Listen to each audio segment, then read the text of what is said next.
और हम पिछले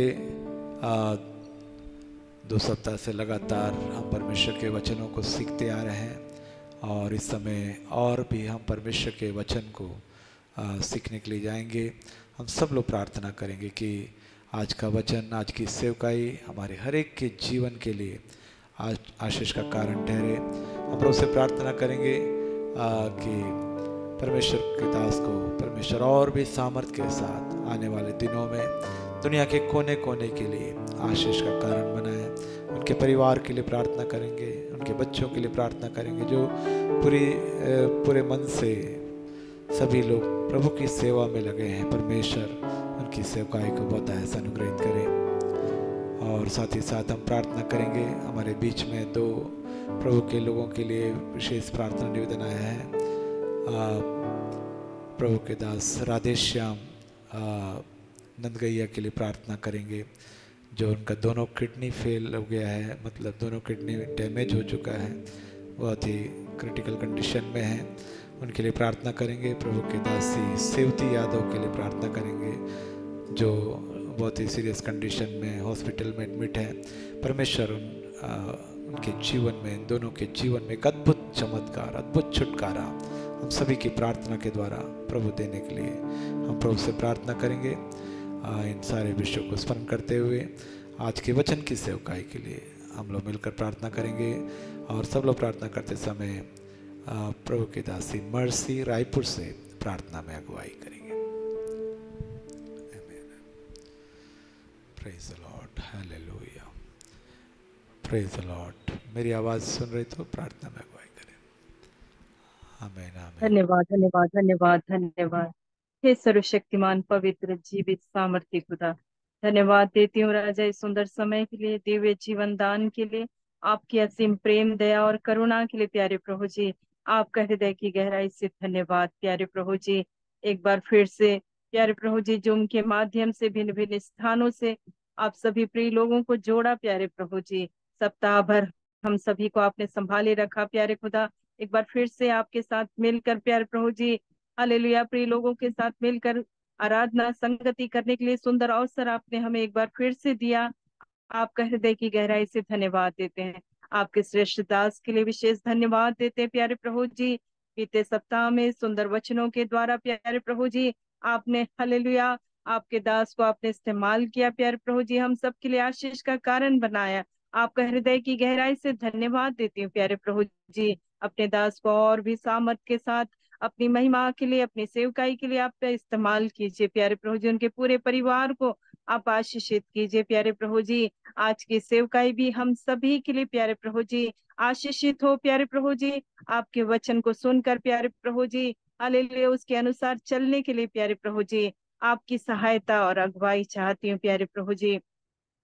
पवित्र परमेश्वर, आपकी उपस्थिति हमारे बीच में होने पाए प्यारे प्रभु जी। हम एक एक जन को प्यारे प्रभु जी आपकी पवित्र आत्मा की शक्ति और सामर्थ्य से भर दे प्यारे प्रभु जी। आपकी बुद्धि और हालेलुया ज्ञान का प्रकाश हमें दे प्यारे प्रभु जी। हमें हमारे आंखों को ज्योतिर्मय कर प्यारे प्रभु जी, ताकि आपके वचनों को हम सीख सकें प्यारे प्रभु जी, उनके गूढ़ भेदों को हम समझ सकें प्यारे प्रभु जी, और आपके वचनों के अनुसार अनुकरण करके प्यारे प्रभु जी आपके उन पवित्र मार्गों पर प्यारे प्रभु जी हम चल सके और आपके लिए महिमा का कारण हम बन सके प्यारे प्रभु जी। आपकी सहायता और अगुवाई चाहती हूँ प्यारे प्रभु जी। प्यारे खुदा, हालेलुया, आपके दास ने जितने प्रार्थना निवेदन रखे हैं उन विषयों को भी आपके पवित्र हाथों में सौंपती हूँ प्यारे प्रभु जी। विशेष विनती उन 2 प्रिय लोगों के लिए करती हूँ प्यारे प्रभु जी, आपके दास के लिए प्यारे प्रभु जी, जो हालेलुया किडनी फेल हो चुका है प्यारे प्रभु जी। आपके लिए असंभव कुछ भी नहीं है प्यारे प्रभु जी। बड़े आशा और विश्वास के साथ आपसे विनती करते हैं प्यारे प्रभु जी, अपना किला ठुका हुआ हाथ बढ़ाकर उन दास और दासियों को छू ले प्यारे प्रभु जी, जो क्रिटिकल कंडीशन में है प्यारे खुदा। आपकी इच्छा प्रिय लोगों के जीवन में पूरी हो प्यारे प्रभु जी। हालेलुया, नासरी यीशु के नाम से उन सारे रोगों से चंगाई की घोषणा करते हैं प्यारे प्रभु जी, और नासरी यीशु के नाम से हम जय लेते हैं प्यारे प्रभु जी। पवित्र परमेश्वर, अपने दास और दासी को छू ले प्यारे प्रभु जी, और जो भी रोग है, जो भी समस्या है प्यारे प्रभु जी, उनसे पूर्ण रीति से उन्हें चंगाई दीजिए प्यारे खुदा। पवित्र परमेश्वर, हालेलुया, आने वाले दिनों में प्यारे प्रभु जी एक उत्तम गवाही प्रिय लोगों के जीवन के द्वारा हम सुनने पाए प्यारे प्रभु जी। आपकी महिमा के लिए होने दे प्यारे प्रभु जी। इसी तरह और भी कितने प्रिय लोग बीमार की अवस्था में पाए जाते हैं प्यारे प्रभु जी। हालेलुया। सुकृता बहन के लिए, चटवार भाई के लिए जो कैंसर से पीड़ित हैं प्यारे प्रभु जी। ऐसे हालेलुया हमारे सारे रोगियों के लिए हम विनती और याचना करते हैं प्यारे प्रभु जी। कितने प्रिय लोग हैं प्यारे प्रभु जी जो बिछौने में पड़े हैं प्यारे प्रभु जी, हॉस्पिटलों में है प्यारे प्रभु जी। प्यारे प्रभु जी हर एक पर आपकी दया और करुणा हम चाहते हैं प्यारे प्रभु जी। इसी तरह प्यारे प्रभु जी कितने प्रिय लोग हैं जो हालेलुया भिन्न भिन्न प्रकार की समस्याओं से पीड़ित है प्यारे प्रभु जी। हालेलुया निराशा की अवस्था में है, टूटी हुई अवस्था में है पारिवारिक जीवन में प्यारे प्रभु जी। हर एक प्रिय लोगों के हालेलुया दुख और समस्याओं का आप निराकरण कीजिए प्यारे प्रभु जी। आप उन्हें छुटकारा दीजिए प्यारे प्रभु जी। विशेष विनती याचना करते हैं प्यारे प्रभु जी। हालेलुया हमारे भारत देश के लिए प्यारे प्रभु जी। इन दिनों में बड़ी तेजी से प्यारे प्रभु जी हालेलुया आपका सुसमाचार प्यारे प्रभु जी इस पूरे भारत देश में फैलने के लिए प्यारे प्रभु जी आप सहायता कीजिए। आपके दास और दासियों के लिए जो भिन्न भिन्न रीति से आपकी सेवा करते हैं प्यारे प्रभु जी। हालेलुया और भी उन्हें शक्ति और सामर्थ दीजिए प्यारे प्रभु जी। और भी अपनी महिमा के लिए उन्हें इस्तेमाल कीजिए प्यारे प्रभु जी। और आपके दास और दासियों के लिए विशेष प्रोटेक्शन भी मांगती हूँ प्यारे प्रभु जी।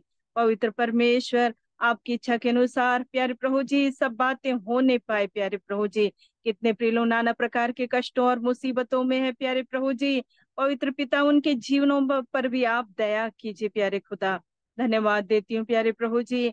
हालेलुया थोड़ी देर और आपके चरणों में बैठना चाहते हैं प्यारे प्रभु जी। आपके दास के द्वारा प्यारे प्रभु जी आप हमसे बातें करें प्यारे प्रभु जी। पवित्र परमेश्वर सारे विषयों को एक बार फिर से आपके पवित्र हाथों में सौंपती हूँ पिता। धन्यवाद के साथ एक छोटी सी दुआ आपके प्यारे बेटे यीशु के नाम से मांगती हूँ। सुनिए और सब स्वर में ग्रहण कीजिए पिताजी। आमीन। आमीन आमीन। थैंक यू प्रभु के दासी को। आ, परमेश्वर पिता का धन्यवाद हो। फिर से एक शाम प्रभु ने हमारे जीवन में दिया कि हम परमेश्वर के जीवित और सामर्थी वचनों को सुन सके। परमेश्वर के वचन में कई भेद भरी बातें हैं और जब हम सामान्य रूप से पढ़ते हैं तो उन बातों को उतना समझ नहीं पाते, लेकिन परमेश्वर का अनुग्रह परमेश्वर अपने दासों को देता है और उन्हें बड़ी भेद भरी बातों को प्रकट करता है। मैं प्रभु को धन्यवाद देता हूँ। और हमारे बीच में जो वक्ता हैं पिछले 2 सप्ताह से हम लोग लगातार इस मीटिंग को अटेंड कर रहे हैं, उनके द्वारा वचनों को सुन रहे हैं। मेरे प्रभु के लोगों बहुत ही परमेश्वर ने अनुग्रहित किया है और उन्हें ऐसे जगह में जाकर पढ़ने के लिए और परमेश्वर के वचनों को अध्ययन करके परमेश्वर के उन बातों को, गुड़ बातों को अपने लोगों को बताने का भी अभिषेक परमेश्वर ने उन्हें दिया है। बड़े बोझ रखते हैं और वो चाहते हैं कि परमेश्वर का सच्चा वचन हर एक के पास पहुँचे। हम लोग सब लोग प्रार्थना के साथ बैठे। पिछले 2 सभा हमारे लिए बहुत ही आशीष का कारण बना। बहुत ही भेद भरी बातों को सबने सीखा है और भी परमेश्वर के वचन को हम डर भय के साथ प्रभु की उपस्थिति में बैठकर हम वचन को सुनेंगे और समझेंगे। और सब लोग प्रार्थना के साथ बैठें। आगे का समय मैं परमेश्वर के दास को सौंपता हूँ। सब लोग ताली बजाकर प्रभु के दास का स्वागत करें। वेलकम। सबको जय मसीह की। Praise the Lord. जय मसीह। प्रेज द पिता लॉर्ड। परमेश्वर को बहुत बहुत धन्यवाद देते हैं इस खूबसूरत संध्या के लिए। पिछले 2 मंगलवार परमेश्वर की वचन की गहराई तक हमें पवित्र आत्मा पहुंचने में सहायता किया, मदद किया। आज भी परमेश्वर के वचन को पढ़कर पवित्र आत्मा किस उद्देश्य के साथ में, किस संदर्भ में परमेश्वर इस वचन को पवित्र शास्त्र में लिखा है, उसके अर्थ को, जिस अर्थ को पवित्र आत्मा हमें समझाना चाहता है, उस अर्थ को समझने में हमें सहायता करे। प्रभु को बहुत बहुत धन्यवाद देते हैं। आप सबों को बहुतायत से आशीष मिलने पाए इस वचन को सुनने और समझने और अपने जीवन में इसको लागू करके दें। पास्टर साहब को भी बहुत बहुत धन्यवाद देते हैं। हम उत्पत्ति की किताब को सीख रहा था पढ़ने की और कोशिश। यहोवा पृथ्वी पर मनुष्य को बनाने से पछताया। परमेश्वर पिता ने मनुष्य की सृष्टि की, उन्हें रहने के लिए खूबसूरत बगीचा दिया, फलों फूलों और इन सृष्टियों को अपने वश में कर लो, ये आदेश दिया। आगे बढ़ा गया था, उस आज्ञा का उल्लंघन किया मनुष्य। आगे चल के अपने देखा, यहोवा पृथ्वी पर मनुष्य को बनाने से पछताया और वह मन में अधिक खेदित हुआ। सृजनहार परमेश्वर स्वयं कह रहे हैं कि मैं बहुत पछता रहा हूं। और आगे लिखता है, परमेश्वर खेदित हुआ किस बात के लिए? मनुष्य को बनाने से परमेश्वर खेद प्रकट किया। वहीं नहीं रुका, परमेश्वर ने निर्णय लिया। तब यहोवा ने सोचा कि मैं मनुष्य को, जिसकी मैंने सृष्टि की है, पृथ्वी के ऊपर से मिटा दूं, क्योंकि मैं उनके बनाने से पछताता हूं। परमेश्वर निर्णय लिया, पृथ्वी से जिस मनुष्य को परमेश्वर ने बनाया उसको मिटा दूंगा। निर्णय ले लिया। निर्णय लेने के बाद परमेश्वर ने एक व्यक्ति को स्मरण किया। उस व्यक्ति का नाम था नूह। हमने पिछले सप्ताह देखा, परमेश्वर के वचन में तीन ऐसा संदर्भ दिखाई देता है जो परमेश्वर स्मरण किया। एक हमने देखा, लूत को, सोदोम और गोमोर को परमेश्वर ने अब्राहम पिता को स्मरण, अब्राहम पिता को स्मरण करने के कारण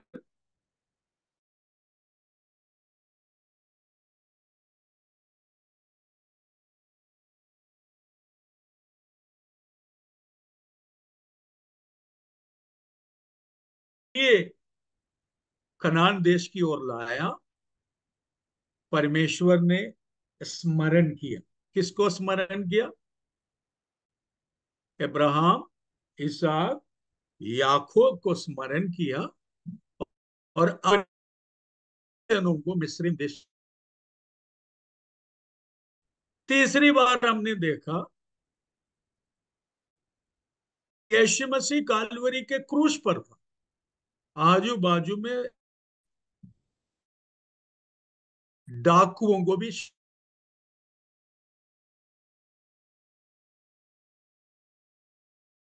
और प्रभु यीशु मसीह से विनती की।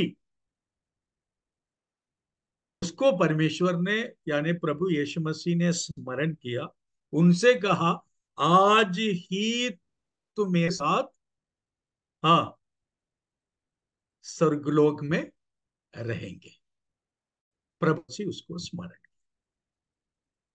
आज हम देखने वाले हैं कि परमेश्वर ने पृथ्वी को जल में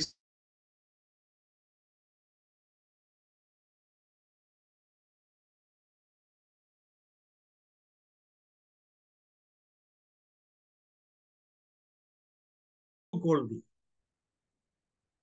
40 दिन रात बरसात होने लगा, पूरा पृथ्वी पानी से भर रहा था। इस जलप्रलय के मध्य में एक परिवार बच गया। उस परिवार का नाम है नूह, उसकी पत्नी, 3 बेटे, तीनों बेटों का बहू, यानी 8 जन। इसके अलावा पृथ्वी की जानवर, पशु पक्षी जोड़ा जोड़ा जोड़ा करके प्रवेश किया। ये सब आपने देख चुका है और समझ चुका है और आप पढ़ भी रहे। अब आगे चल के परमेश्वर एक निर्णय लेता है। क्या निर्णय लेता है? मैं इनके साथ एक वाचा बांधूंगा। वाचा क्या था, आज मैं आपको बताने वाला हूं। आप नोट कर सकते हैं, और यदि आपको कुछ डाउट आता है, संशय आता है, आप पूछ भी सकते हैं। परमेश्वर के वचन में 5 कवेनेंट के बारे में लिखा है। कितने में लिखा है? 5। कवेनेंट अंग्रेजी भाषा में है, हिंदी में वाचा कहते हैं। आप लोग सुन रहे हैं? मेरी ख्याल से नेट का कुछ प्रॉब्लम है क्या? मेरी आवाज आप तक आ रहे हैं? आ नेट रहे हैं में पास्टर जी, आ प्रॉब्लम रहे है हैं। क्या? आ रहे हैं, आ रहे जी हैं। जी। नहीं, आ रहे हैं सर, आ रहे हैं, आ रहे हैं। आवाज अच्छा, ठीक है, ठीक। म्यूट कर दीजिए, म्यूट कर दीजिए। परमेश्वर के वचन में 5 वाचाओं के बारे में लिखा है। आपको पादरी लोग प्रचार में बोला होगा, मुझे ऐसा लगता है 8 वाचाओं के बारे में बोला होगा। कोई कोई प्रचार में 10 वाचाओं के बारे में बोलता है, कोई 10 बोलता है, कोई 8 बोलता है, कोई 7 बोलता है। लेकिन वास्तव में वाचा क्या है, ये अगर आप उसकी स्वभाव को, उसकी घटना को जब आप जाएंगे, तो आपको पता चलेगा केवल 5 वाचाओं के बारे में परमेश्वर के वचन में लिखा है। 5। ठीक है, 8 अगर मान रहे तो 8 मानिए, 10 मानिए, सब तो वचन है। लेकिन मैं आपको 5 के बारे में बता। पहला है नोहैक कवनेंट, या हिंदी में आप लिख सकते हैं नूह के साथ बांधा हुआ वाचा। नूह की वाचा, नोहैक कवनेंट अंग्रेजी में, उसको हिंदी में हम कहेंगे नूह के साथ बांधा हुआ वाचा, या नूह की वाचा। ये आपको कहां पर मिलेंगे? उत्पत्ति 8वां अध्याय का 20 से लेकर 9वां अध्याय का 17 तक। उत्पत्ति 8वां अध्याय का 20 से लेकर 9वां अध्याय का 17 तक, ये वाचा के बारे में आपको पढ़ने को मिलेगा। दूसरा वाचा है अब्राहमिक कवनेंट, या अब्राहम पिता के साथ बांधा हुआ वाचा, उसको अब्राहम का वाचा कहते हैं। तीसरा है साइनाई कवनेंट। सीनाई पहाड़ पर मूसा के साथ वाचा बांधा था, इसराइल के साथ वाचा बांधा था, वो तीसरा है। चौथा है डेविडिक कवनेंट, या दाऊद के साथ वाचा किया था। पांचवा है प्रभु यीशु मसीह के लहू के द्वारा काल्वरी के क्रूस पर किया गया वाचा। प्रभु यीशु मसीह लहू लिए और कहे, ये मेरे लहू में नई वाचा है। हम विस्तार से एक एक वाचा को आपको सिखाएंगे, और आपको ये निश्चित करना पड़ेगा कि आप इस वाचा के अधीन में है कि नहीं है। आपको यह भी पता लगाना पड़ेगा।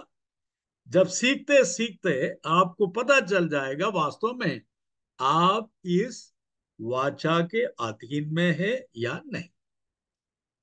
आप, मुझे मालूम है आप इतनी जल्दी में लिखा नहीं होगा, मैं इतनी स्पीड में बोला, आप एक भी नहीं लिखे होंगे मुझे मालूम। आप घबराइएगा नहीं, परेशान मत होइएगा। मैं एक एक करके विस्तार से समय आने पर आपको बताएंगे। आज हम देखने वाले हैं नूह के साथ परमेश्वर ने क्या वाचा बात। हम पढ़ेंगे और उसको समझने की कोशिश करें। निकालेंगे मेरे साथ में 8वां अध्याय का 20वां पद से लेकर 9वां पद का 17 तक। देखिए, अगर आप पूरा पढ़ पाए तो अच्छा है, क्योंकि पढ़ना बहुत जरूरी भी रहता है। ऊपरी ऊपर तैरना नहीं है अपन को, और गहराई तक जाना है तो पढ़ना पड़ेगा। सभी लोग उत्पत्ति 8वां अध्याय निकालेंगे मेरे साथ में, और 20वां पद से पढ़ना आरंभ करेंगे। तब सभी नूह ने लोग यहोवा एक सेकंड, एक please wait wait wait wait wait. सबको बाइबल उठाना। कोई भी बिना बाइबल को उठाए और लिखे इस क्लास में अटेंड नहीं कर सकता है। बाइबल को उठाइए, हम बाइबल को सीख रहे हैं। तो बाइबल को पढ़ते समय आंख बाइबल की ओर होना चाहिए। एक एक पद को ध्यान से सुनना पड़ेगा। शुरू करिए। 8वां अध्याय उत्पत्ति 20 से लेकर 9वां अध्याय का 17 तक पढ़िए। तब नूह ने यहोवा के लिए एक वेदी बनाई और सब शुद्ध पशुओं और सब शुद्ध पक्षियों में से कुछ कुछ लेकर वेदी पर होम बलि चढ़ाया। इस पर यहोवा ने सुखदायक सुगंध पाकर सोचा, मनुष्य के कारण मैं फिर कभी भूमि को साफ न दूंगा। यद्यपि मनुष्य के मन में बचपन से जो कुछ उत्पन्न होता है वह बुरा ही होता है, तो भी जैसा मैंने सब जीवों को अब मारा है वैसा उनको फिर कभी ना मारूंगा। अब से जब तक पृथ्वी बनी रहेगी तब तक बोने और काटने के समय, ठंड और तपन, धूप काल और शीतकाल, दिन और रात निरंतर होते चले जाएंगे। फिर परमेश्वर ने नूह और उसके पुत्रों को आशीष दी और उनसे कहा, फूलो फलो और बढ़ो और पृथ्वी में भर जाओ। तुम्हारा डर और भय एक पृथ्वी एक के सेकंड, एक सेकंड, रुकिए रुकिए रुकिए। यहां पर एक महत्वपूर्ण बात मैं आपके सामने लाकर आगे बढ़ूंगा। मैंने वाचा में प्रवेश करने के पहले ये बात आपको जानना बहुत जरूरी है। जल प्रलय के बाद और जल प्रलय के पहले, दोनों को अपन अलग कर देते। जल प्रलय के पहले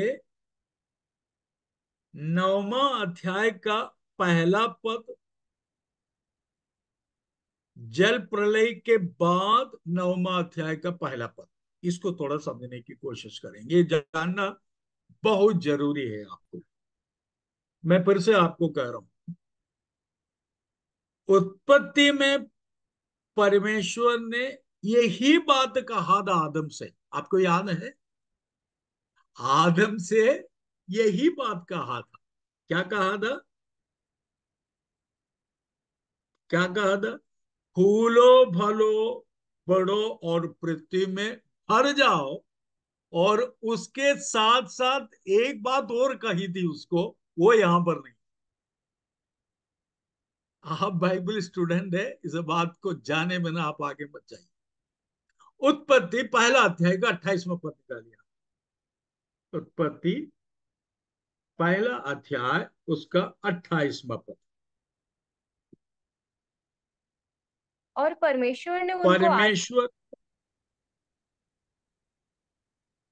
परमेश्वर उनको आशीष दी और उनसे कहा, फूलो फलो और पृथ्वी पर भर जाओ और उसको अपने वश में कर लो, और समुद्र की मछलियों तथा आकाश के पक्षियों और पृथ्वी पर रेंगने वाले सब जंतुओं पर अधिकार रखो। हाँ, फिर से मैं उसको पढ़ दे रहा हूं आपके लिए। परमेश्वर ने उनको आशीष दी। किसको आशीष दी?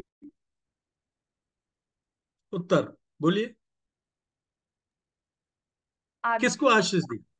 आदम। आदम को और उसकी पत्नी को, पहला मनुष्य को परमेश्वर ने आशीष दी। आशीष के शब्द क्या था? फूलो फलो, पृथ्वी में भर जाओ, उसको अपने वश में कर लो, समुद्र की मछलियों तथा आकाश के पक्षियों और पृथ्वी पर रेंगने वाले सब जंतुओं पर अधिकार रखो।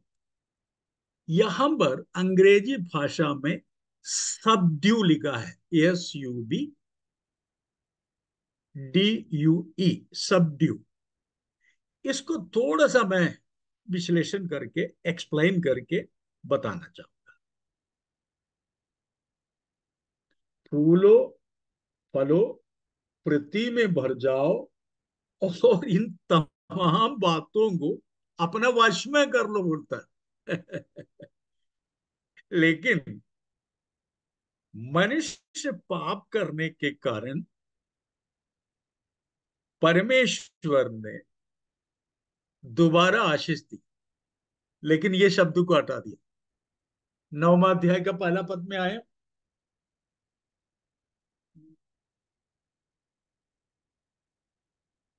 परमेश्वर ने नूह और उसके पुत्रों को आशीष दी और उनसे कहा कि भूलो भलो और बढ़ो और पृथ्वी पर भर जाओ। अपन एक और पद को उसको पढ़ लेते हैं, जो 8वां अध्याय का 17वां पद से, जहां से अपन ने शुरू किया, उसको भी पढ़ लेते हैं अपन, 8 का 17।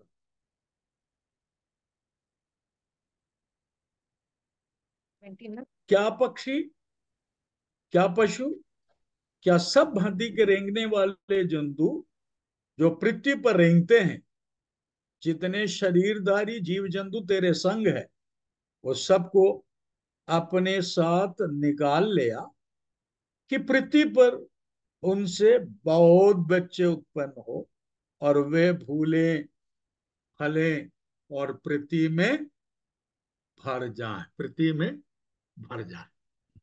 अब मैं आपको इसके पीछे का रहस्य बताऊंगा, ध्यानपूर्वक आप सुनिएगा इसको। इस सब ड्यू, वश में करने का तात्पर्य मैं आपको बताना चाहूंगा कि किस उद्देश्य के साथ में परमेश्वर ने ये बात कहा। परमेश्वर अपने स्वरूप में, अपने सादृश्य में मनुष्य को बनाया। इसका क्या तात्पर्य हुआ? देखने में शारीरिक खूबसूरती और शारीरिक शरीर की घटना के बारे में नहीं लिखा कि केटी राजन को देखकर ये न समझे इनके जैसा परमेश्वर दिखता है। ये शरीर के ऊपर नहीं है, ये एट्रीब्यूट्स जिसको कहते हैं, जो स्वभाव विशेषता है परमेश्वर का, जो क्वालिटी है, सामर्थ्य परमेश्वर मनुष्य को अपने स्वरूप और सादृश्य में बनाया। मतलब इस पृथ्वी पर जैसा परमेश्वर स्वर्ग पर अपना कार्य करता है, वैसे पृथ्वी पर भी आप कार्य करें, आप कार्य करें। जो ज्ञान परमेश्वर ने इस सृष्टि के द्वारा प्रकट किया है, इस ज्ञान को मनुष्य अर्जित करें। जो विस्डम है, जो नॉलेज है, जो अंडरस्टैंडिंग है, जो समझ है, जो बुद्धि है, जो ज्ञान है, ये मनुष्य अर्जित करें और प्रकट करें इसको। और जितने वन पशु हो, जीव जंतु हो, पेड़ पौधे हो,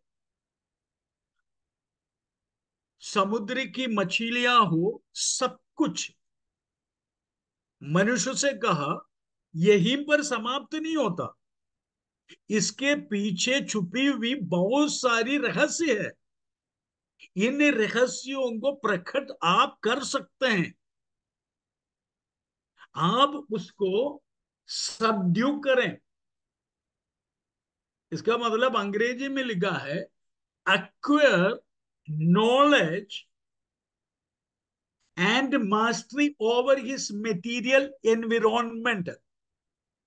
जिन भौतिक वस्तुओं को बना करके रखा है, उसमें से ज्ञान अर्जित करते हुए आप प्रकट करें।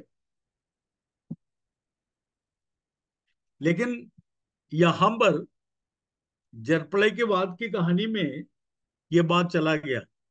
लिखा है क्या? नहीं लिखा है। क्योंकि आप अपने आप को बड़ा होशियार समझ के मेरी बात न मान करके शत्रु शैतान की बात माना। ठीक है, भलो भूलो सब कुछ करो, लेकिन तुम्हारे वश में नहीं रहेगा। ये सब वश में है क्या? हेलो, वश में है? इतना ज्ञानी लोग इस पृथ्वी पर है। एक उदाहरण मैं आपको बता दूं। मेडिकल साइंस इतना बढ़ गया, इतना बढ़ गया। क्यों बढ़ा है कि नहीं बढ़ा? मेडिकल साइंस यानी बीमारी पर नियंत्रण रखने वाली हर दवाइयों का खोज करते जा रहे, खोज करते जा रहे। लेकिन बीमारी खत्म हुआ है क्या? है? इतने ज्ञानी डॉक्टर पैदा हुआ है, लेकिन उसके वश में है क्या? ईमानदारी से बताइए। बीमार लोग अभी है कि नहीं है? चलिए। और इतने बड़े बड़े वैज्ञानिक लोग हैं, भयंकर साइंटिस्ट जिसको कहते हैं, और ऐसा ऐसा आविष्कार कर रहे हैं, लेकिन एक झटके में सुनामी आ गया। कंट्रोल कर पाएगा? केरल में ज्ञानियों की बाढ़ आया हुआ है। एक रात में 2 बजे करीब 3-4 गांव के लोग कहां चला गया पता ही नहीं चला। तुम्हारा ज्ञान कहाँ है? तुम्हारी बुद्धि कहाँ है? और सुन लीजिएगा, पागलपन की कमी कमी हो रही है क्या? मानसिक विक्षिप्त लोगों का अरमान है। रोड में आप चलिए, ज्ञान बढ़ता गया मनुष्य का, लेकिन उससे बढ़कर समस्या पृथ्वी पर बढ़ने लगा। मनुष्य का नियंत्रण है। लोग विदेश में जाने के लिए और चंद्रमा से लेकर के आसमान की ताराओं तक पहुंचने की बहुत कोशिश कर रहे हैं, बहुत कोशिश कर रहे हैं। लेकिन युद्ध को बंद कर पा रहे हैं? शांति का दूधों का भरमार है यहां पर। पैगाम लेकर के इधर जा रहे उधर जा रहे, एक झटके में 1000 रॉकेट डाल के भूंज के चल दिया। कोई काम का है? मनुष्य के वश में नहीं है ये सब। इतनी भूखमरी है। अफ्रीकन राष्ट्र में, राज्यों में चले जाइए, इतनी भूखमरी है। खाने के लिए दाने दाने में मोहताज लोग। कर पा रहे हैं? लोगों का भूख मिटा पा रहे हैं? नहीं कर पा रहे हैं। कर पा रहे हैं क्या? नहीं कर पा रहे। और आपको मैं बता दूं टिड्डियों का भरमार पाकिस्तान से निकल के सुनने में आ रहा था, पूरा दिल्ली में छट के चले जाता है। रोक पा रहे हैं क्या? नहीं रोक पा रहे। मतलब मनुष्य कितना भी कोशिश करके चंद्रमा में नहीं, सूर्य में चले जाओ, लेकिन उसका एक सीमा बांध लिया। इससे आगे तो बढ़ नहीं सकता। बढ़ सकता है क्या? नहीं बढ़ सकता है। वश में नहीं। आप नॉलेज, ज्ञान अर्जित नहीं कर पा रहे हैं, उससे बढ़कर है। उसके पीछे परमेश्वर के वचन बहुत स्पष्ट रूप से बहुत सारी बातों को बताता है। मैं उधर की ओर नहीं जा रहा। अपन आगे बढ़ते हैं। परमेश्वर के वचन ये बताना आपको जरूरी है। 9वां अध्याय का पहला और पहला अध्याय का 28, दोनों आप नोट करके आज मनन करिएगा। 1:28 में लिखा है, ये सब वस्तुएं तुम्हारे लिए, तुम अब उसके वश में कर लेना, वश में कर लेना। और यहां पर लिखा है फूलो फलो वृद्धि में भर जाओ, ठीक है, लेकिन वश में करने का कोई आदेश यहाँ पर नहीं दिया है। अब अपन आगे बढ़ते हैं। कवनेंट, वाचा। इस वाचा का एक विशेषता है। वाचा आप समझ पा रहे हैं ना? एक व्यक्ति दूसरे व्यक्ति के साथ में वाचा बांध रहे हैं, ठीक है। जैसे मैं एक दो उदाहरण आपको बता देता हूं। विवाह एक वाचा है।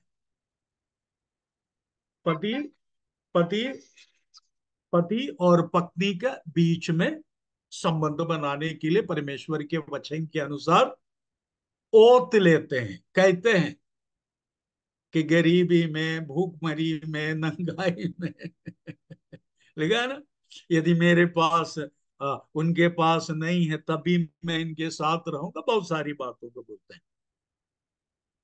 ऐसा कई आपको मिलेंगे एग्रीमेंट जिसको कहते हैं। घर बनाने के लिए मेरे पास पैसा है, लेकिन मेरे पास साधन नहीं है, मैं बनाना चाहता हूं, मेरे पास पैसा है। एक ठेकेदार को बुला करके उनसे पूछता है कि भाई मेरा घर बना के दे सकता है क्या? उसने कहा मुझे 20 लाख 30 लाख रुपए दे देंगे तो मैं जो है आपको घर बना करके दे देता हूं। एग्रीमेंट बना ले। लेकिन 30 लाख का मकान बनाने के लिए एग्रीमेंट किया और आगे 10 लाख के बाद आप पैसा देना बंद कर दिया, तो एग्रीमेंट टूट जाएगा? नहीं टूटेगा? टूट जाएगा, टूट जाएगा। एग्रीमेंट जो है टूट जाएगा, आगे एग्रीमेंट चलेगा। इसी प्रकार बड़े लोग कमजोर लोगों के साथ में भी दिखावे का एग्रीमेंट करता है, नहीं करता है? मैं तुमको इतना दूंगा, ये सारी वस्तु मेरी है ना? मोटे सेठ लोग छोटे छोटे लोगों को ऐसा भी फंसा देते हैं। होता है कि नहीं होता? होता है। लेकिन यहां पर जो वाचा है, ये सांसारिक विचार के अनुसार या रीति के अनुसार एक बड़े व्यक्ति यानी ताकतवर कमजोर व्यक्ति के साथ करने वाली बात नहीं है। ये वो बात है कि परमेश्वर, सृजनहार परमेश्वर, बिना आपका इजाजत, बिना आपसे बात किए स्वयं आता है और कहता है मैं तुम्हारे साथ ऐसा करूंगा।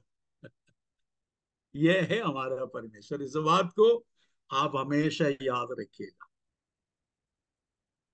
इस वाचा के लिए आपको एक नया पैसा खर्चा नहीं है। खर्चा किसकी है? जो आपके साथ वाचा बांध रहे स्वयं उसके लिए इनिशिएट करता है, आरंभ करता है, और समय आने पर इस बात को परमेश्वर स्वयं याद भी करता है। एक उदाहरण के लिए हम एक वचन आपको पढ़ाना चाहते हैं, आप इसको पढ़िएगा। निर्गमन 2 अध्याय का 24वां पद। निर्गमन 2 अध्याय का 24वां पद। परमेश्वर ने उनका कराहना सुनकर अपनी वाचा को जो उसने अब्राहम, इसहाक और याकूब के साथ बांधी थी स्मरण किया। ये देखिए, वाचा बांधने के बाद भूल गया कई लोग समझौता करने के बाद भूल जाता है। लेकिन हमारा परमेश्वर, यहां पर लिखा हुआ है, उनका कराहना सुनकर अपनी वाचा को जो उसने इब्राहिम और इसहाक और याकूब के साथ बांधी थी स्मरण किया। परमेश्वर यदि आपके साथ किसी बात की प्रतिज्ञा करता है, भले आप भूल जाएं, लेकिन समय आने पर वो स्मरण करेगा लेकिन इसमें एक और चीज मैं आपको बता रहा हूं। वाचा कवनेंट में कंडीशनल और अनकंडीशनल भी होता है। कंडीशनल को क्या कहते हैं हिंदी में?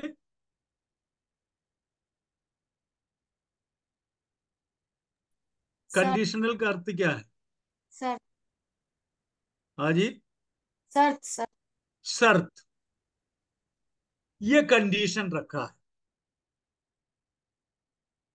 वो इस पांचों बाजों वाचा जो जिनका मैंने नाम लिखा, उसमें मैं आपको बताऊंगा इसमें कंडीशनल क्या है, अनकंडीशनल क्या है, ये आपको जानना जरूरी है। और किसी समुदाय के लिए किया हुआ वाचा है बाइबल में। जैसे इसराइलियों के लिए, उधर उधर जाने के पहले अपन पहले इसको देख लेते हैं। आप इसको नोट करके रखिएगा। ये जो वाचा परमेश्वर ने नूह के साथ किया, ये अनकंडीशनल था, बिना शर्त के थे। अंग्रेजी भाषा में दो शब्दों को आप लिखिएगा, दो वर्ड को लिखिए। एक है कंडीशनल, मतलब उसके साथ शर्त लगा हुआ है। और दूसरा है अनकंडीशनल। आपको समझाने के लिए कह दूं, स्कूल में बच्चे लोग पढ़ने के लिए जाते हैं, जैसा रजनी है, उसके बेटे को बुला करके बोला इस बार तुम 95% नंबर लाओगे, मैं तुमको एक साइकिल खरीद के दूंगा। ठीक है, कंडीशनल है। यदि वो 95 के ऊपर लाया, इसने वो कंडीशन को देखा कि हाँ 95 से लाए हैं, ज्यादा लाए हैं, ये तुरंत क्या करेंगे, साइकिल खरीद के दे देंगे, है ना। अगर 95 के नीचे आया, बाध्य नहीं है करने के लिए, बाध्य नहीं है करने के लिए। इसी प्रकार परमेश्वर ने नोहे के साथ में, नूह के साथ में वाचा मांगा, अनकंडीशनल है। तुम करो चाहे ना करो, मैं इसको स्मरण रखूंगा। तुम कुछ करो चाहे ना करो, मैं इस वाचा को स्मरण रखूंगा। क्या वाचा पढ़ना शुरू करते हैं। 8वां अध्याय का 21, उत्पत्ति 8वां अध्याय का 21 और 22, दोनों को पहले पढ़ेंगे। इस पर के कारण मैं, एक पढ़िए। तब नूह ने यहोवा के लिए एक वेदी बनाई और सब शुद्ध पशुओं और शुद्ध पक्षियों में से कुछ कुछ लेकर वेदी पर होम बलि चढ़ाया। इस पर यहोवा ने बस बस, रुकिए रुकिए रुकिए रुकिए रुकिए रुकिए रुकिए। परमेश्वर अति दुखित हुआ और निर्णय लिया, पृथ्वी को इन मनुष्यों के साथ नाश करें। 40 दिन रात तक बरसात हुआ। और भी सुन लीजिएगा, इसके पहले तक कभी पृथ्वी में वर्षा नहीं हुई थी। इस बात को नोट करिए आप लोग। नूह का जल प्रलय के समय पर 40 दिन रात वर्षा हुई थी। ये वर्षा इसके पहले कभी नहीं हुई थी। मतलब आसमान से वर्षा होते हुए कोई भी मनुष्य अपनी आंखों से नहीं देखा था। इस बात को याद रखिएगा, नोट करके रखिएगा, क्योंकि इसके पीछे आगे चल के आपको और कुछ बताना पड़ेगा, समझाना पड़ेगा। इन्हीं लोगों को बचाने के लिए प्रभु यीशु मसीह को जाना पड़ा सुसमाचार सुनाने के लिए। और किसी घटना में आगे चल करके आपको मैं उसको विस्तार से बताऊंगा। यानी नूह का जल प्रलय के समय तक आसमान से ओस गिरता था। क्या करते थे? पृथ्वी को उपजाऊ बनाने के लिए वर्षा की जरूरत नहीं थी, उस गिरने से हो जाता था, है ना। स्वर्ग से, आसमान से उस गिरता था, बरसात नहीं होती थी। लेकिन यहां पर लिखा है आसमान के झरोखों को खोल दिया और पृथ्वी के सोतों को खोल दिया। मतलब आप ऊपर की ओर देखोगे, वहां पर भी आपको पानी से भरा हुआ मेघ मिलेंगे, उसी प्रकार पृथ्वी पर भी मिलेंगे। 40 दिन तक जबरदस्त बरसात हुआ, पूरा भर गया पृथ्वी, और पृथ्वी पर रेंगने वाले हर जंतु, पशु पक्षी मनुष्य सब मरना शुरू हो गया, डेथ होने लगा, और उसकी लाशें तैरने लगे। ध्यान से सुनिएगा आप लोग, हाथी हो घोड़ा हो सब, जब बाढ़ आती है तो आपने देखा भागते हुए। टीवी है ना आपके पास, मेरे पास भी टीवी है, आप लोग देखता है कि नहीं? कई बार आपने देखा हमारे देश और विदेशों में जब बाढ़ आ जाता है, जंगली जानवर अपनी जान को बचाने के लिए भागते हुए देखा। ये नोह का जल प्रलय को थोड़ा सा इस नजर से आप देखेगा तो आपकी समझ में बहुत जल्दी आ जाएगा। जानवर अपनी जान बचाने के लिए भाग रहे हैं, और पृथ्वी के मनुष्य अपनी जान बचाने के लिए भाग रहे हैं, लेकिन कोई अपने आप को बचा नहीं पा रहा था। लेकिन मस्त खाते पीते, गीत गाते, आराधना करते 8 जन उसी नदी में तैर रहे थे। बाहर लाशों की भरमार है, अंदर आनंद की भरमारी है। कितने लोगों की समझ में आ रहा है? बाहर लाश तैर रहे हैं और अंदर बैठ के ढबली बजा रहे, ताली बजा रहे, ढबली बजा रहे, हालेलुया कह रहे, प्रेज द लॉर्ड कह रहे। उनको नहीं मालूम उनके नाव में भी लाश टकरा रहा है, उसको नहीं मालूम, उसको परवाह नहीं है। अंदर बेटे लोग बाप से पूछ रहे हैं कि बाप बाहर क्या हो रहा, तुम चिंता मत करो, मुझे बोलना था बोल दिया, तुमको जिसने बचाया उसको धन्यवाद हो, बोलता है। तुमको जो बचाया उसको धन्यवाद दो। तुमने खूब कोशिश की इनको भी इसके अंदर लाने के लिए, कई कमरे बनवा लिए, लेकिन ये लोग अपने आप को होशियार समझता था, मेरी बात को अनसुनी करता था, परमेश्वर को दत्ता दिखा रहा था, और अपनी होशियारी में मारे जा रहे हैं, तुम मजा लो, बोलता है। लड़के लोग अपनी पत्नी, माता पिता और जानवर उस समय मेरी ख्याल से बात भी करते रहे होंगे, सब मस्त कर रहे हैं। हालेलुया। मैं आज इसको सोच करके बहुत मेरे को आनंद आ रहा था। मैंने बोला प्रभु आप भी कमाल के हो। जिनको बचाना था आपने उसको नाव बनाकर उसके अंदर बचा दिया, और आजू बाजू में से इकट्ठा करा रहे हैं। कितने लोग आनंदित है आज, प्रभु को धन्यवाद दो।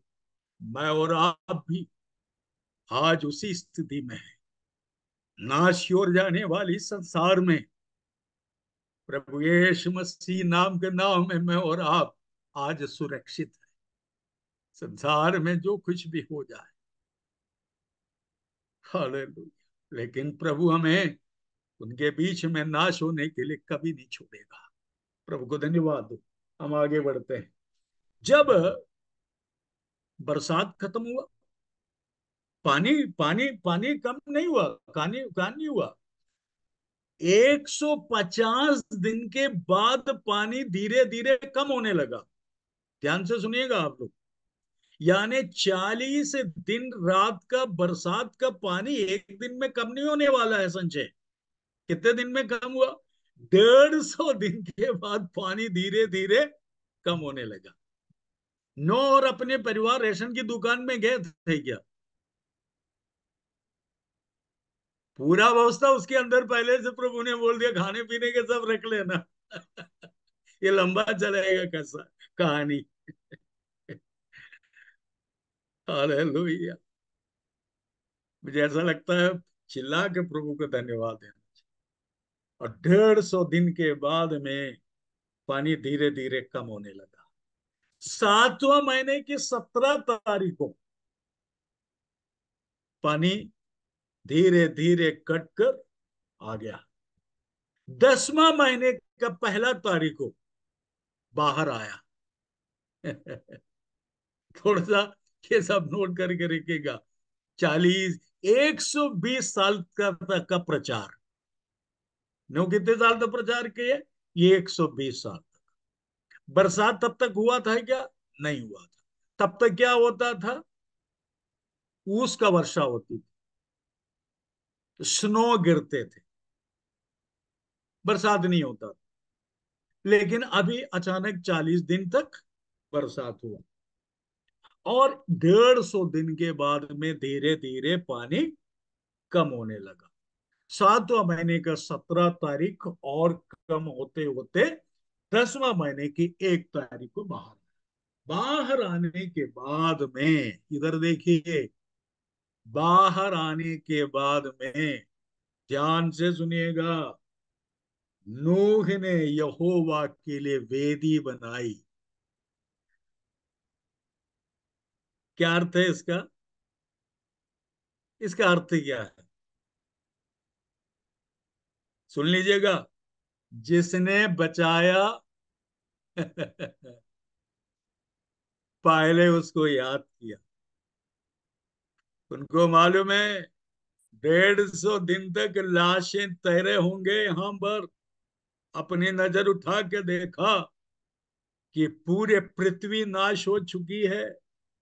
परमेश्वर ने आदि दुखी होकर इस संसार को नाश कर दिया, सब कुछ चला गया, लेकिन मुझे बचाया। इस परमेश्वर के लिए मैं वेदी बनाऊंगा और उसके लिए मैं होम बलि चढ़ाऊंगा। यह है मनुष्य का निर्णय। कितने लोग आज निर्णय ले सकते हैं? आप बचे कि नहीं? कुछ हो रहे कि नहीं हो रहा है? या आपके घर में भी लोग होगा, उनकी समझ में नहीं आ रहा होगा। मेरे घर में कही है, उनको समझ में नहीं आ रहा, बोल बोल के थक गया। ठीक है। लेकिन मुझे मालूम है वेदी बनाने का समय आ चुका है। हालेलुया। प्रभु को खूब धन्यवाद देते हैं। लिखा है उस पानी से निकल के आने के बाद, मीन्स नाव से निकल के आने के बाद, उनके मन में एक ही एक विचार था, जो मुझे बचाया उनके लिए पहला होम बलि मेरे हाथ से होना चाहिए। हम लोगों के जीवन में भी इतना आशीष मिलता है, अनुग्रह मिलता है, कभी याद करता है? कभी याद करता है? पेट भरने के बाद में कोई प्रार्थना करता है क्या? जगाना पड़ता, उठो जी प्रार्थना करो, उठो जी प्रार्थना करो।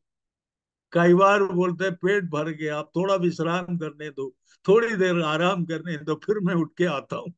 ऐसा बोलते हैं कि नहीं? मैथ्यू साहब फोन बोल के थक जाता है, आ जाओ मंगलवार की मीटिंग, आ जाओ भोर की मीटिंग। कहता है क्या जरूरत है साहब, पेट तो भर गया, थोड़ी देर सोचो आप। मैं भी ऐसे ही है, आपके समान है, कोई दूध का दूल्हा नहीं है। लेकिन यहां पर लिखा है यहोवा के लिए एक वेदी बनाई और सब शुद्ध पशुओं और सभी शुद्ध पक्षियों में से कुछ कुछ लेकर वेदी पर होम बलि चढ़ाएं। थोड़ा सा सुनिएगा आप लोग, यहां शुद्ध क्यों लिखा है? यह शुद्ध क्यों लिखा है? हेलो। खादोश, नोट करके रखिए, खादोश। हकदोश, खदोश का अर्थ होता है पवित्र। पवित्र। परमेश्वर पवित्र परमेश्वर के सन्मुख आप जो भी चढ़ाएंगे वो पवित्र होना चाहिए, बस इतनी बात है। जैसा मन मर्जी आप परमेश्वर की आराधना करने की कोशिश न करिए, लिखा है। मैं अगर पिता हूं तो पिताजी का आदर तुम कहां कर रहे हैं? बाइबल में लिखा है, मैं पढ़ के आपको सुनाऊंगा। यदि तुम मुझे पिता कहते हो, क्या तुम एक पिता को जो आदर देना चाहिए वो आदर देते हैं? तुम लूले लंगड़े और अंधे को बलि चढ़ाने ले आते हैं। कहां लिखा है ये बात? कहां लिखा है? मलाकी पहला अध्याय में लिखा हुआ है। अभी पढ़ने का समय नहीं है, आप लोग खुद उठा करके पढ़ लीजिएगा। यहां पर एक नमूने के तौर पर आप इसको याद करिएगा, लिख करके रखिएगा। जहां परमेश्वर को आराधना चढ़ाने का समय आता है, अपने आप को जांचिए और परखिएगा। आपका जीवन में वो पवित्रताई है कि नहीं है, इसको जांचना आपको जरूरी है। ये भी सुन लीजिए, उस जहाज के अंदर अशुद्ध पक्षियां, जानवर भी थे और शुद्ध भी थे। देश को नाश करने के पहले नूह से परमेश्वर ने कहा था, तुम इन इन जोड़ों को तो अंदर कर देना और साथ में शुद्ध पक्षियों को भी गिन गिन के करना अंदर। पढ़ के देख लीजिएगा आप। यानी तभी परमेश्वर को मालूम है, मनुष्य जब अपने आपे में आ जाता है, गर्व में भर जाता है, मेरे सामने कुछ भी करने के लिए तैयार हो जाता है, मैं अब उस जनता को नहीं चाहता। अब यहां से शुरू हो जाती है, होम बलि चढ़ाया। होम बलि चढ़ाया, मेरे साथ में आप लोग देखिएगा 20वां पद। तब नूह ने यहोवा के लिए एक वेदी बनाई और सब शुद्ध पशुओं और सब शुद्ध पक्षियों में से कुछ कुछ लेकर वेदी पर होम बलि चढ़ाया। इस पर यहोवा ने सुखदाई सुगंध पाकर सोचा कि मनुष्य के कारण मैं फिर कभी भूमि को शाप न दूंगा। यद्यपि मनुष्य के मन में बचपन से जो कुछ उत्पन्न होता है सो बुराई होता है, तभी जैसा मैंने सब जीवों को अब मारा है, वैसा उनको फिर कभी नहीं मारूंगा। ये बिना नूह से पूछे नूह के साथ परमेश्वर वाचा बांध रहे हैं। इसमें नूह का कोई रोल है क्या? हेलो, नूह का रोल है? नूह ने सिग्नेचर किया है क्या एग्रीमेंट में? नहीं है। करुणामय परमेश्वर, दयालु पिता, विलंब से क्रोध करने वाला अनुग्रहकारी परमेश्वर अपने मन में फिर खेदित होकर के कहने लगा, अब मैं इनको नहीं मारूंगा ऐसा। हालेलुया। नूह ने बोला था क्या ऐसा मत करो? नहीं बोला, क्योंकि कमजोर है मनुष्य। बचपन से जो कुछ भी उत्पन्न होता है उसमें बुराई होता है। यानी मेरा स्वभाव, जीवनंदन का स्वभाव, देवगी साइनी का स्वभाव, संजय कुमार का स्वभाव, बसंत कुमार का स्वभाव, मैथ्यू साहब को भले नहीं मालूम, लेकिन एक को मालूम है। उसका नाम है परमेश्वर पिता। हेलो, आप लोगों को नींद आ रहा है? आप लोग कितने लोग मन में सोचते होंगे ये बंद कब करेगा? है ना? बंद करने का समय आ गया, वाचा खत्म नहीं हुआ। अपन आधे में आकर के रुक क्या करेंगे? अपन रुक रुक के चलते हैं, बहुत स्पीड में जाने से कोई फायदा नहीं। फायदा है क्या? आप बोलो तो मैं पढ़ के छोड़ दूं। थोड़ी सी अपन को गहरी बातों को जानना है। मुझे रोना आ रहा है इस बात को बताते हुए।